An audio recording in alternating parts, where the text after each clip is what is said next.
What's up? What's up? My name is Amir, and today we are going to be chatting product formulations and business. So, I am the CEO and formulation scientist of a biohacking and optimal health company called Spekr. Spekr right here. And I wanted to chat about a very important topic today. What's up, Sean? How you doing? And that topic is CBD product formulations, but also product formulations in general, why some work, why others don't. And then I also wanted to talk business. I wanted to discuss my thoughts on how businesses are responding to these protests, Black Lives Matter, and we'll get to that.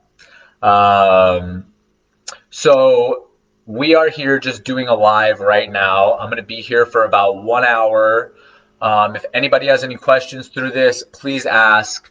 I am just going to get started now, talking about what I do for a living, essentially, and that's, I'm the CEO of a company, but I'm also a formulation scientist, a product formulator, and I am the one who formulates the products. So I come up with the ingredients list. I'm the one that knows how to put the things together to make the products, and that's essentially what formulation science is that you just it's the chemistry and biology behind living compounds. I don't use synthetic compounds.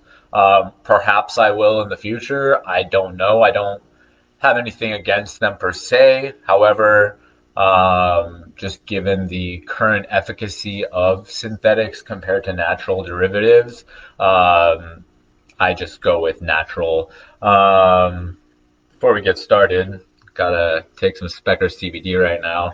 This is like one of my favorite products that I've ever formulated because it just works so well. It's great for anxiety, sleep. That's usually what I use it for. Muscle cramps, soreness.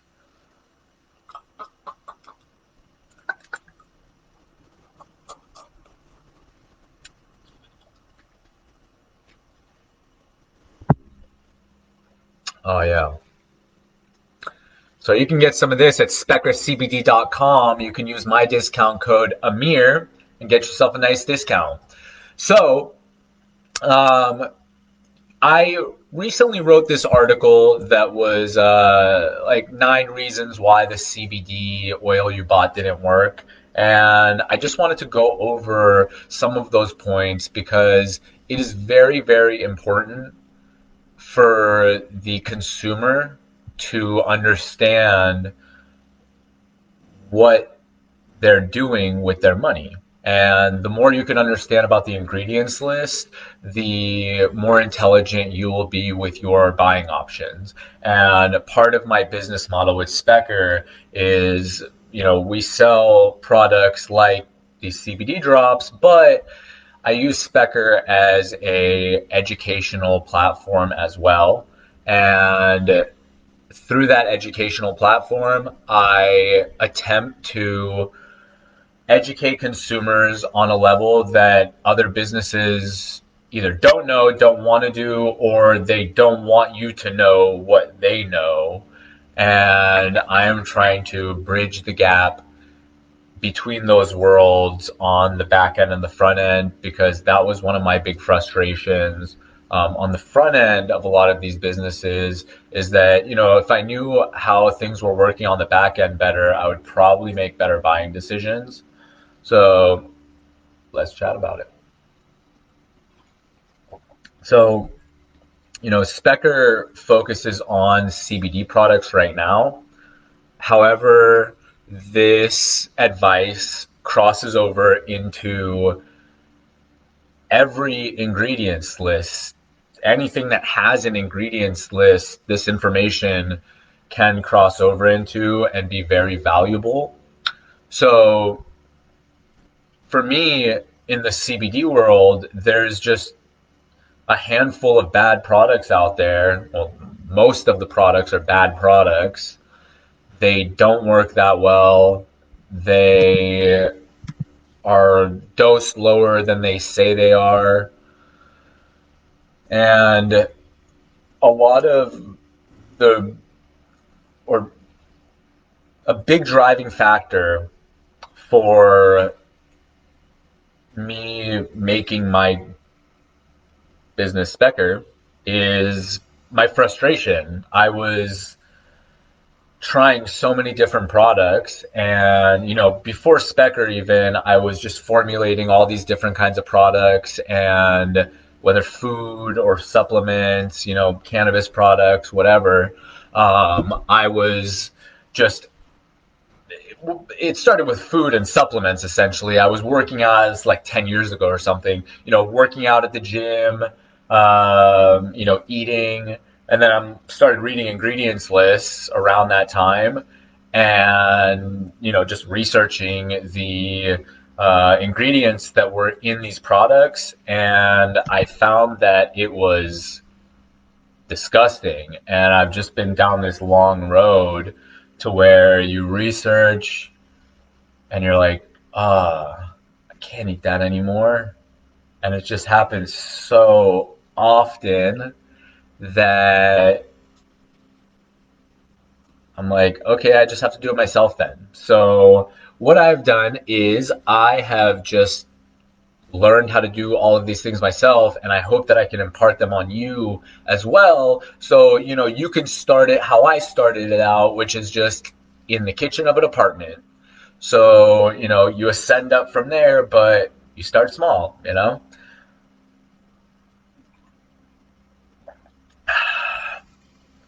So hey, what's up, y'all? How you doing? um so part of the reason, I'm just going to go through a list of reasons that products do and don't work. Hey, what's up? How you doing? Um, so first, how were the plants grown, or the whatever compound that you're using, right? Um, Usually, like for me, I usually make plant-based products. I'm open to adding more animal ingredients into my products. However, right now, the only animal ingredient I use in Spekr products is beeswax. Um, that's yeah. So there's a lot of efficacy to plants, and like legitimacy to plants and animal products. I just kind of, in the current stage of my life, I'm at the animals are food, plants are medicine kind of thing. And I love plant medicine. So that's the crazy thing about like pharmaceuticals and stuff. That's how a lot of pharmaceuticals are made. They use plant compounds, or they'll like synthesize some plant compound, which is like, that's why I'm like, that's not the smartest thing. Just get it from nature. But I understand it costs more, so it's all about money. So when you add the money factor into these things, it starts getting sketchy, because you're like, all right, I got to cut my costs down, and as a result, um, let's just go with the synthetic. I mean, I could just tell you from my experience of sourcing caffeine, I was like, all right, let's go with the natural caffeine. And I was like, dude, this natural caffeine is so damn expensive.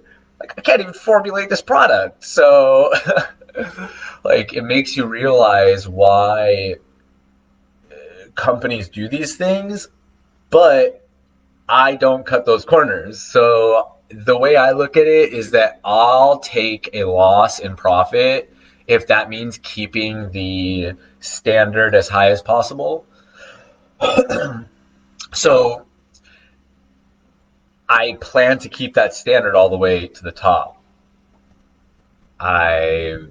Actions speak louder than words, and so far, so good. So, and I am totally transparent about the fact that my product formulations cost more than other people's because of the way that I'm making them, because of the ingredients that I source. They're just really high quality ingredients. So that's one of the separating factors. And I hope to see more businesses implementing this idea that, like, money isn't everything. I think that in the future, we're going to get to a place where the actions past money speak louder than the money. And right now we're at a place where, like, the numbers are king. And I'm trying to transition to a world where it's like, well, how well does your product work? What can it do? What's the efficacy of it? And from there, you can really shift the narrative into something more positive, because right now business is just so money driven. I guess we'll talk about that now. So I've been paying very close attention to how businesses have been responding to the Black Lives Matter protests. Man, this light's like shining in my eye right now. There we go. There we go. And, I'm the CEO of a business. So, everybody's out there putting out these official statements. And I haven't done that. Why? Because if you look at my social media for the last 10 years, longer, but 10 years in particular, you will be like, damn, this guy talks about this stuff every single day publicly, year after year. So the way I see it is that a lot of these businesses are just virtue signaling right now. And virtue signaling is essentially just like a behavior showing high moral standards. So actually, here, let me. I'm gonna just pull the Wikipedia definition up. Hey, what's up, Johannes? How you doing? So, virtue signaling is a pejorative neologism for the conspicuous expression of moral values. That's a really weird definition of it.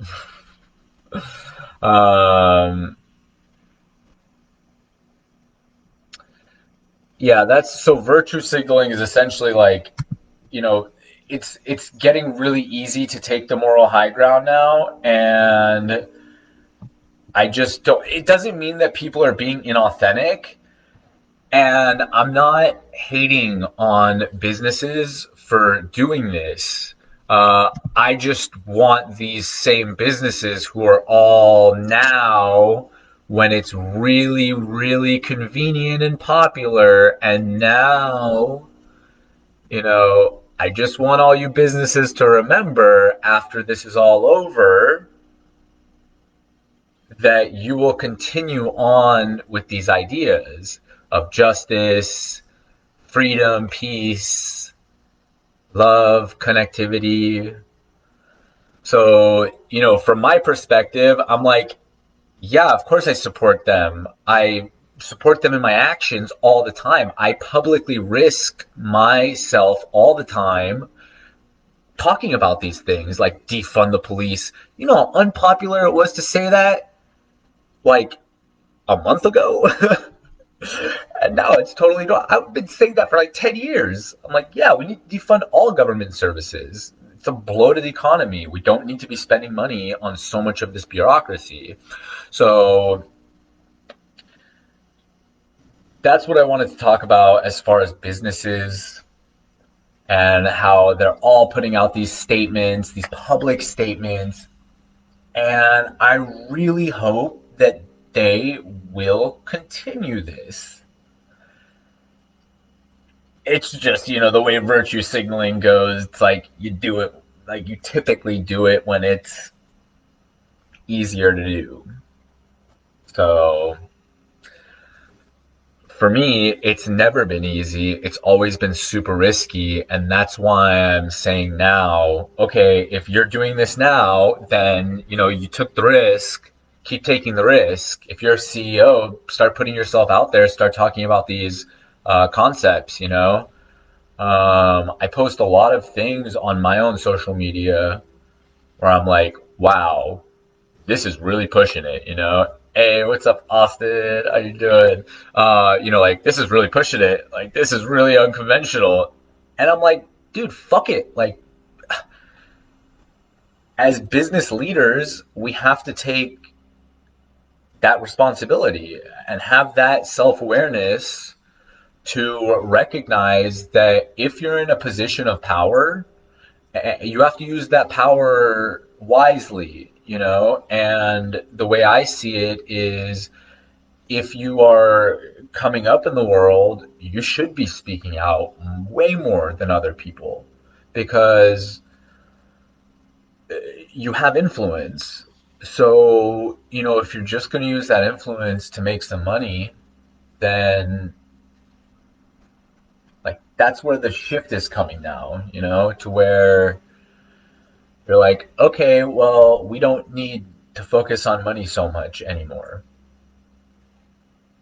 Like, let's focus on really cool ideas, concepts, you know, philosophies, justice, freedom, peace, love. Like, what do these things actually mean? These are the concepts that we should be discussing. Um, if anybody has a question, by the way, I am on Instagram, Facebook, YouTube. If you're on YouTube watching this right now, please subscribe to my channel. Uh, but if you have any questions, let's chat about this topic in particular, please. I have been doing these videos more and more often throughout the weeks, because I am just trying to impart these messages as much as possible, especially right now, because I feel like so many people are listening, you know? I'm like, oh my God, it's all these ideas I've been talking about for so long. And now they're finally like popular, you know? And when I say defund the police, it's like, well, we need to just get rid of the drug war and then that'll defund the police in that way. So, you know, that I think is one of the biggest action items that should be happening from a solution oriented standpoint is end the war on drugs, stop criminalizing nonviolent behavior. You know, it's like all drugs should be decriminalized and then brought into the open free market system and the market economy. You know, we don't have a free market system. The market economy, current market economy, you know, just to be allowed for competition because you're going to have a black market for all these things anyway. So you might as well just bring it out into the open and just, you know, for government, you're like, just regulate it. Like, but they spend all this time villainizing these, you know, drugs, and then it bites them in the ass because it's like, well, you guys could legalize cannabis, decriminalize cannabis, and you just don't. It bites the government in the ass, you know. But that's the thing about government; it's not an efficient service and institution. So you're always saying like, well, yeah, it just makes sense to do that, and you're like, but it's government. Government doesn't make sense. So that's just what I wanted to say about like businesses and virtue signaling, and just like not just businesses, but just people. You know, I'm just looking at my social media feeds and stuff, and I'm like, all of you, huh? Like, damn, all y'all are talking about this stuff now, huh? I hope you don't stop talking about it. You know, the things that y'all were calling me crazy for just even a few months ago. So, you know, that's I'm stoked to see what's happening. I just hope that it keeps going strong and the people that just got red pilled and are just having their awakening process, this is a long, long game and it's going to take a long, long time. So, you know, be patient and play the long game. All right. back to why your products don't work. So, the first thing that you should be asking yourself when buying products, I'm just going to go through a list of things that you should be paying attention to with your buying options. The first is, how is the plant grown? Like the plant of the ingredient that is used. So that's one of the things that you have to do as a consumer is you're like, glycerin, where did that glycerin come from? And it's like, you don't know. You have to literally, what I would do and what I still do is message the companies directly and be like, hey, what is the derivative of this ingredient? And that's why, like in Spekr products, I literally write on the ingredients list coconut derived MCT oil, hemp derived cannabidiol. So, like, I make that super clear right there so that there is no guessing, because this could very well be a palm derived MCT or something, like some shitty based ingredient. It could be like hemp and cannabis are the same thing, but from a legal standpoint, they're different. And that's why I write the hemp derived, because that will imply legally that there is no THC in it. And Spekr products are zero THC products. Currently, we might one day go into that realm. I used to be in that world, and because of California state regulations being so sketchy, I had to leave it. So that was really sad. But I hope to be back in that world one day soon. Just trying to fix this real quick. There we go. Hold up. All right. Cool. Water real quick. This is my 64 ounce water. I try to drink more than 2 of these a day. 2 would be 1 gallon. So, yeah, back to why your products don't work. So see how it's grown, and how it's grown is super important.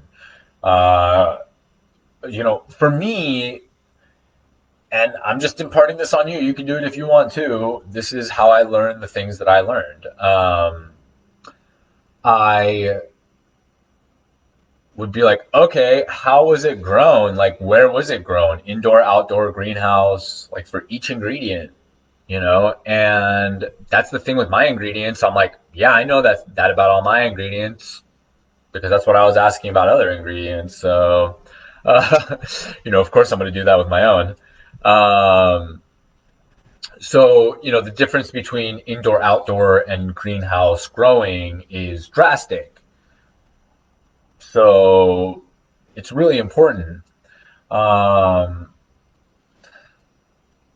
It's arguable on how drastic it is, depending on your standards. But for me, it's drastic. So, it's like the difference between indoor and outdoor growing is the difference between growing something with fake artificial light and growing something with natural light. That's huge. So, if you just look at like factory farmed animals and stuff who don't get sun, everybody's like, oh my God, that's so bad. Like, yeah, I know. What do you think plants go through when they have to live like that? Yeah, they're going to turn out real nice and pretty. Like, cannabis, for example, like indoor versus outdoor. Just think indoor versus greenhouse. So, if you're in here, say what's up. See what's in here. The next thing is what pesticides were used in the growing process. Now, this is really important. Pesticides are make or break for me when sourcing ingredients. I try to get a product that was grown without pesticides. It's really hard to get. But some of the ingredients are. Sometimes they are, sometimes they aren't. Like the moringa, the CBD. Yeah, like I have a few. I'm just trying to think off the top. Yeah, it's like really hard to source like zero pesticide ingredients. That's why I'm trying to have my own grow ops for all of my ingredients one day, so I can grow them based off of my standards and not based off of the standards of like whatever company I have to source the essential oils or the MCT. Yeah. So that's really important. You can ask companies to send you lab tests and stuff that will show what residual pesticides. And then like if they say, "Oh, we don't test for that," it's like, "Oh, really?" um, the next thing is how healthy was the soil? I know this is getting really specialized, but these are the things that people need to know in order to make smart decisions when buying things. So, the health of the soil is just paramount, like from my article here, it says like soil is a mixture of organic matter, minerals, gases, liquids, and organisms that together support life. It's a major component of the Earth's ecosystem. So it's really important. Soil is, you need that. Unless you're doing indoor grow, unless you're doing like a hydroponic grow or something, in which you don't need the soil. What kind of water was used in the growing process? Uh, for me, I use reverse osmosis water. I used to use distilled water, and I transitioned out into reverse osmosis because here. I transitioned into reverse osmosis because I found out that from a sustainability and environmentally friendly standpoint, distilled water actually wastes water in the process of distilling it. So I just had to make the decision of like, okay, reverse osmosis water and distilled water are really similar in like the end outcomes of it's like pretty much stripped of everything, but the distilled water just wasted so much water that I was like, all right, man, we're going with the RO. It was a long debate that I was having with myself too. Like, should I use RO or should I do distilled? And I would go kind of back and forth over the years. And now I've just settled on reverse osmosis. If you have a better argument for why I should use distilled water again over reverse osmosis, throw it at me. I'm happy to hear all sides and, shift my opinions based off of new information that comes my way. So that's why I shifted my opinion on using distilled water over reverse osmosis water because I was like, okay, the distillation process like really fucks that shit up, but or like any bad things in it. But as soon as I found out that it's like a waste, I was like, nah, man, like that's not sustainable. That's not really environmentally friendly to waste water like that. So don't do it. Uh, so how are the ingredients used harvested? This is really important because when plants are being harvested, people don't typically think about plants like animals, but I do. I view them like all living beings. They all have energies, emit different frequencies, can communicate, don't want to die, protect themselves with different defense mechanisms. So if you've grown cannabis, for example, like, stress weed, for example, and that's like when you stress out the plant. And like everybody knows, if you know what stress weed is, you know that it's not like good weed. Might get you more fucked up, but that's because like it's stressed out. And that's not how I like to do my cannabis. So that's really important, though. How the plants get harvested is extremely important, just like how an animal gets harvested. So I see no difference. Like, don't stress a plant out before you kill it. Um, the same way, don't stress an animal out before you kill it for similar reasons, because they all have defense mechanisms, the stress signals. Like plants emit these screams when they are feeling themselves get killed or touched, even. And it's like, I'm not down for that argument that's like just because you can't understand the frequencies of certain living beings like plants doesn't mean that you should be giving like moral precedent to a cow over, say, mushrooms. Both super powerful. And that's where I have my philosophy, where it's like I don't even cut a blade of grass out of the ground if I'm not going to be using it, because there's no reason to kill that, to end that life cycle for no reason. Like, I don't care if it's a blade of grass or an ant or a spider or a cow or a cannabis plant. It's you know, go outside and be with nature a little. You'll understand. It's just the hard thing about like the sentient animals. I don't like using that word sentient because I'm like, like plants are really intelligent, dude. Like their defense mechanisms are wild. And I'm writing an article right now about anti-nutrients, plant anti-nutrients. There are anti-nutrients in animals as well. That's really important to note, but like they're nothing near the plant anti-nutrients. Um, Plants let out an ultrasonic scream when damaged. Exactly. Just because plants don't have anthropomorphic features, people forget they are alive. Exactly.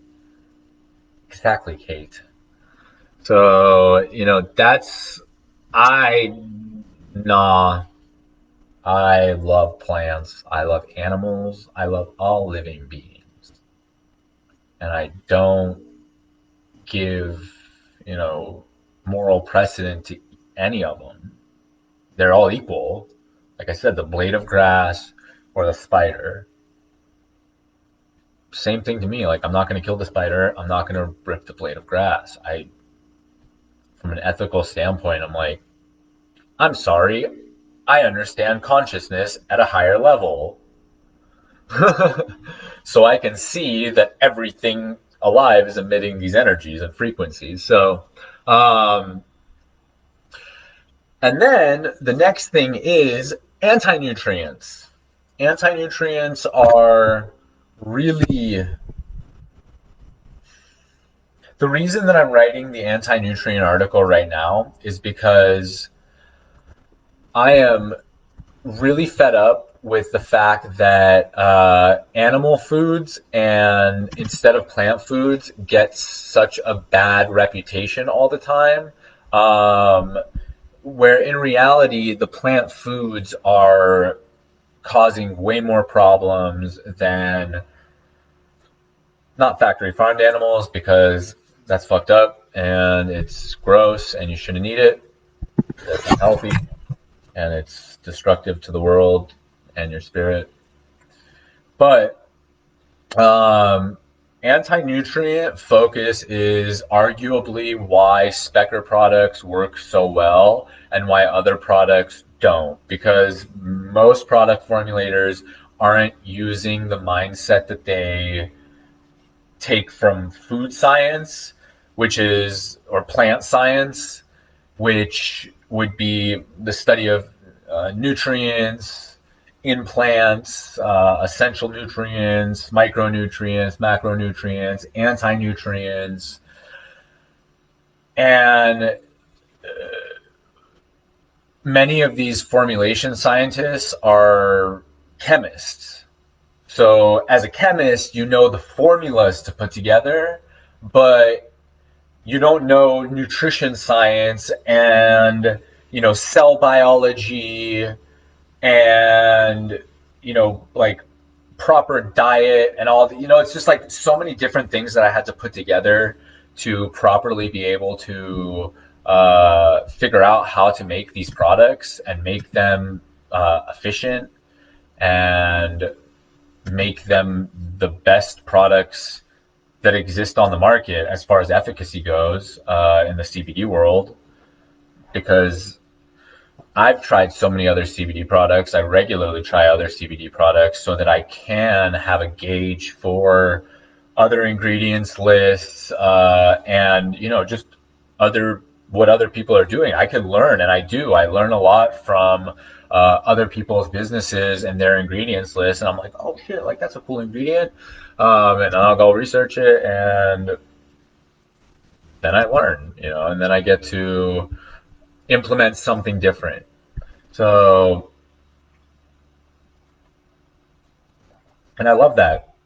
I think constantly evolving is the way you should go. I want to look 10 years in the past, like 10 years from now. I want to look at now and look at the formulas that I'm making now, which are, in my mind, super, super good, but I can make them better. And I know in 10 years, if I have the resources, like I can make them a lot better. So,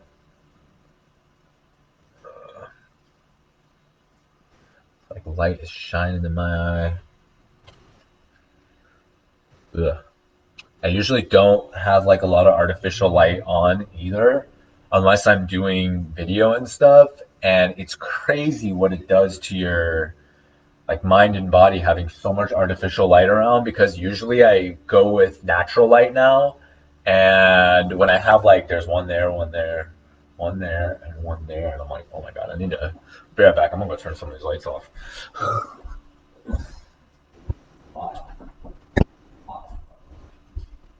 Oh yeah, oh yeah, that's a lot. That's unnecessary. Boom. Yeah, now it's a little dark. It's a little dark, but it's a little okay. It don't matter. Um, oh, that's much better. Whew. Whoa, that was crazy. Artificial light, and it's like 8:32, so I usually like it starts getting a little darker, so I try to go with the proper circadian rhythm as much as I can, and that's why I'm trying to do these lives a little earlier instead of like 11:30 like I did last night. That was fun. That was actually really fun. Um, you will have the trees have so much energy and wisdom, Kate says. The universe and life demands balance. For something to live, something else must die. You will have the resources. You damn right I'll have the resources tapped in. We know it's coming. It's wild. So anti-nutrients are the plant's defense mechanism. They result in chemical warfare against its attackers. So this is really important. Me coming from a plant-based diet, I'm like, oh my God, I cannot believe I was eating. Oh, there we go. I cannot believe I was constantly eating this stuff in abundance. And I was like, oh my God, it's healthy. No, no, it's not. No, it's not. So, just fix this real quick. There we go. So, up there we go. All right. A diet high in plant anti-nutrients can contribute to inflammation, malnutrition, digestive stress, thyroid disorders, immune system breakdown, infertility, autism, ADHD, allergies, and even heart disease and cancer. Common anti-nutrients include phytic acid, oxalate, glucosinolates, lectins, trypsin inhibitors, saponins, and tannins. So This is one of the reasons that I use isolate in Spekr CBD products. Because I want the anti-nutrients removed. You know, they're talking about, you know, the entourage effect and how you have to have these other compounds, and it's like, yeah, I know. I create my own entourage effect. Like, when you put the right compounds together, you create your own entourage effect. So, you know, I think that, for example, putting C8, C10, MCT plus CBD isolate together creates a really awesome entourage effect where it works so well because of the power of the carrier, and using that carrier is super important. So, um, each one of these anti-nutrients are really important because each anti-nutrient does something different. Um, like protease inhibitors, for example, they're found really high in like soy, grains, nuts, seeds, nightshade vegetables like eggplants, potatoes, tomatoes, like even fruits. Protease inhibitors inhibit some of the key enzymes that help us digest protein, like trypsin, pepsin, and other proteases in the gut. Trypsin is an important enzyme that helps break down protein into amino acids. This could prevent the digestion of subsequent absorption of protein. For example, the Bowman-Burke trypsin inhibitor is found in soybeans. So, like, another one, you know, phytic acid or like phytates, they're found a lot, like highly abundant in nuts, seeds, grains, legumes, and it has a strong binding affinity to minerals like calcium, magnesium, iron, copper, and zinc. So what does that mean? That means that the say you're eating something for its zinc content. Well, psych, that's not how it works. It will bind to the zinc. The anti-nutrient will bind to the zinc, and then it will not allow it. So, like the phytate will bind to the zinc, and then it will not allow it to absorb as the proper essential nutrient of zinc that your body is looking for. So, in the grand scheme of all of this, it's like one step forward, two steps back kind of thing with a plant-based lifestyle. And again, I'm saying this from a place of absolute um, experience where I'm like, I had to transition over from an animal-based diet to a plant-based diet for years. I was still eating animal products, but I was at a point for a few years where I was like, oh, I'm trying to minimize my animal product intake. Now I'm like, well, 90 to 95% of my blueprint is animal based, and I feel better than ever. So I'm gonna turn on one of these lights again.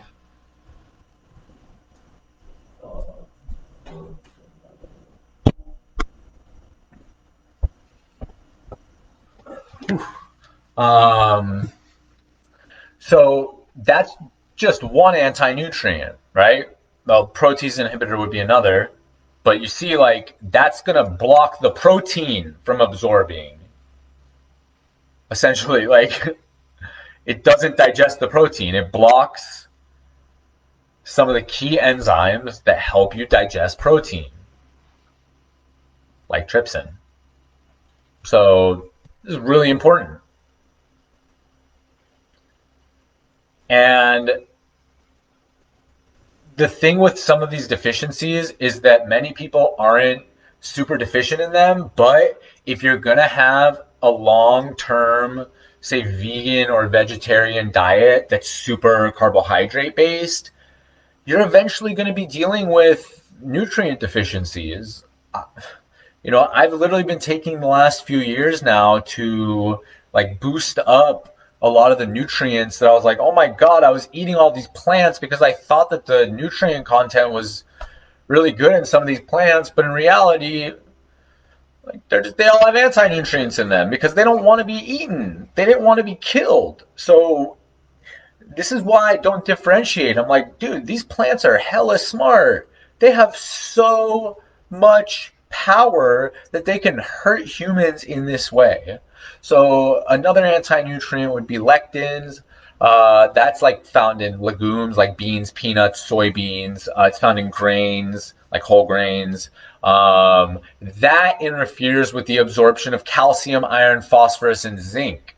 So when you eat a lot of lectins, your gut wall develops holes, and its content pour into your. There's my dog barking. And your content and its contents pours into your bloodstream, causing leaky gut. So, that's that's not legit. And this is one of the crazy things too. From some research I was doing, I found out that Parkinson's, for example, is one of those diseases where they're like, oh, we're really not sure, why this could happen.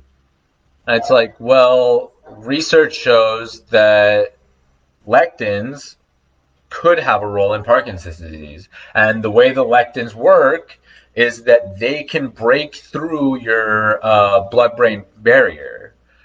And, what this research talked about with Parkinson's said once it's formed, it can travel up the vagus nerve and to the part of the brain that triggers the onset of Parkinson's disease. So, another theory, I guess it's not a theory, like this breaks through your blood-brain barrier, and then through that, it starts the neurodegenerative process. So saponins, it's like soap. So it's like a kind of soapy compound. That's an anti-nutrient. It's in legumes like beans, whole grains, nightshade vegetables like potatoes, tomatoes, eggplants, seeds like quinoa, even like ginseng. It's an herb. So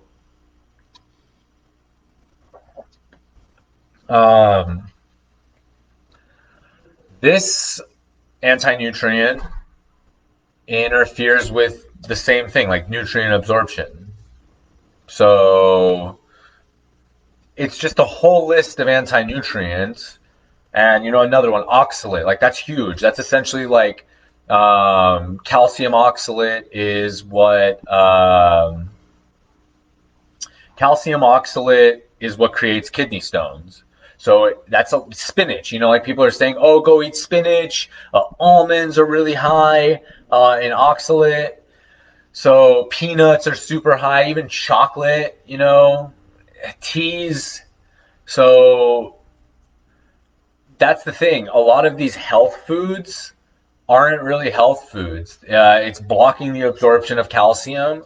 So you're like, oh, well, I'm eating these foods for the calcium. No, the oxalate is binding to it, and it's not allowing for it to absorb. So, like even in parsley, it has oxalate in it. So like, juicing a lot of these vegetables, which I was doing a shitload of back in the day, I'm like, oh my God, I was just like drinking a bunch of anti-nutrients. Like concentrated anti-nutrients. So, this is why I want to have my own lab one day so I can do research on all of these topics. So the next thing is what I was just talking about earlier, the carriers. I think that these drops work really well, and a lot of people think so as well, because of the carrier that I use. Because I put so much care on deciding to use this that's why it works and so much better than other people's drops, their tinctures and stuff. Because, like, literally because of the carrier. So That's why I crossed over this concept of anti-nutrients into carrier oils as well. And the MCT that's in these Spekr CBD drops is 99% C8 and C10 coconut derived MCT oil. So most of the companies, from my experience, who are using MCT oil, like I said earlier, they're not getting it from clean coconut sources, or maybe unsustainable plants like like palm oil.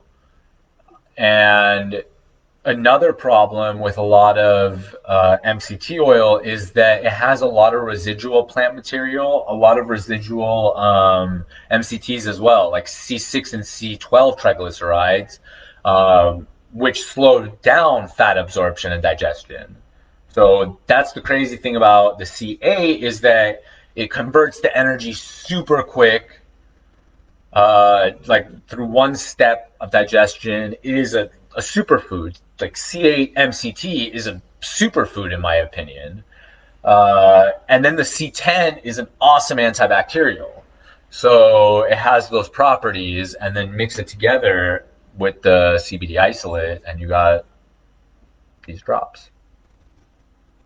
So that's the thing. Like even coconut has anti-nutrients. So coconut has phytic acid. It's in lower amounts, but it's still there. Even cannabis has anti-nutrients in it. So that's why I use the isolate, because I know that cannabis anti-nutrient in there is going to be blocking the nutrient absorption in one way or another of the cannabinoid from properly absorbing. And another thing is, this is crazy, like as far as anti-nutrients go, some people make the argument that terpenes and flavonoids are anti-nutrients as well. So if you like are in the cannabis industry, like terps and flavonoids and stuff are big topics of discussion in the industry, and how people are trying to get as much terpene expression as they can get, for example, but it's like, well, if you know about boosting your terps, then like if you boost the terp too high, then it could kind of fuck you up, So hold on for one sec.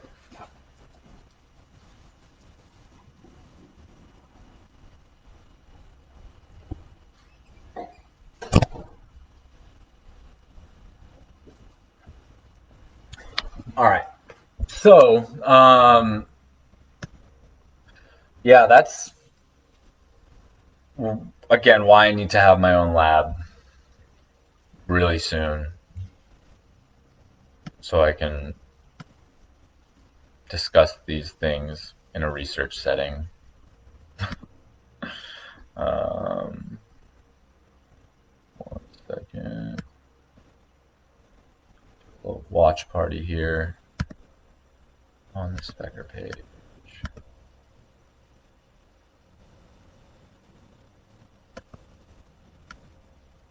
But it ain't gonna let me, of course.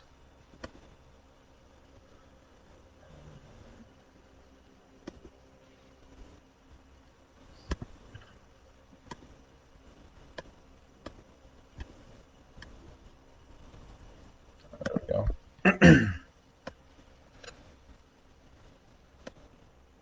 All right.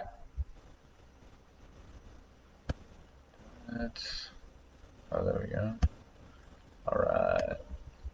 Okay, back at it. The next thing, when you are deciding on products, this is why I just recommend you hone in on certain brands that meet your standard, and just stick with them. And be very picky about who you let into your body.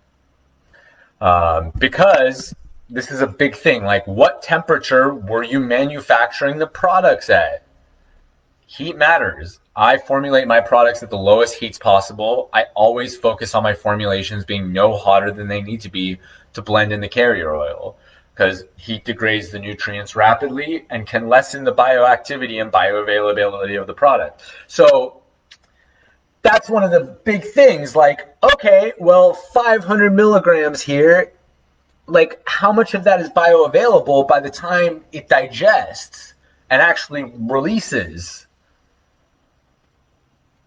It drastically diminishes. So I have that in mind the entire time when I'm formulating these products. I can tell you that a lot of people don't give a shit about this when formulating their products. So I hope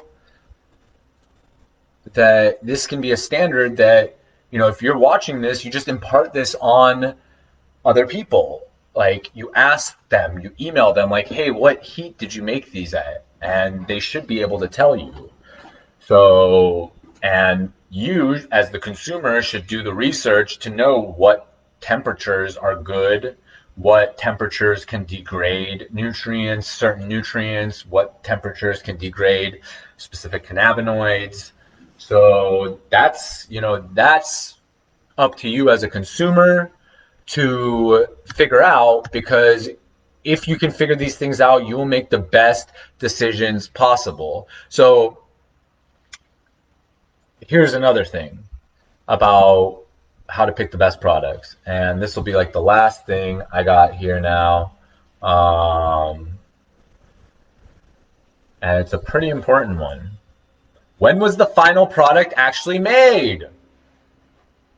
Crazy concept, right? Like expiration date, When was the product made? And then when does it expire? Forget when it expires. Like, I mean, you should care about that too. But that's the cool thing about these CBD drops, for example, is that the MCT alone stays good for a year just by itself. It's like awesome. So I don't need to put any preservatives in there. It's like, this will last you a year. I've used it over a year just to test it. Still works.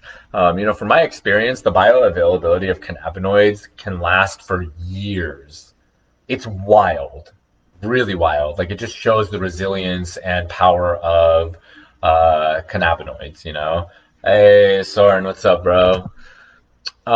So that's really important because over time nutrients degrade. So nutrient degradation isn't always bad, but in the case of like cannabinoids, if you're trying to like get really efficient CBD, then you would want it to be more fresh than, say a year old or like 11 months old, So that's one of the reasons that I formulate using small batch standards, because I'm not trying to overextend myself and have a stock like just for a year and then going through that stock, because every single day there's going to be added degradation. So unless I store it in a different way, maybe in the future I will. But right now, I don't really know the technology to do those things. So,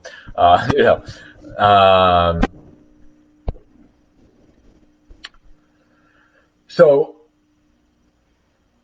ultimately, to finish this, I am just trying to show consumers that there are options far beyond what you can see right now. And the big problem that we have in the world is that these conversations aren't happening enough from the back end of businesses to the consumers. So that's why I'm here as a CEO and a formulation scientist to impart the business side and the formulation side of how businesses and products work so that you can make the most educated decisions when spending your money. Thank you all so much for watching. My name is Amir Zendanam. I am the CEO, the founder too, and formulation scientist of Spekr. We're a biohacking and CBD company. We're optimal health. We focus on CBD right now. My goal is to go into every single cannabinoid that has ever been found. One day we will be there. I love you all. Check out SpekrCBD.com or Spekr.store. You can buy these drops, some lotion, lip balms, even these awesome shirts right here. I love you all. Take some deep breaths. Go outside. Be with nature. Visualize greatness. Peace and love to you all.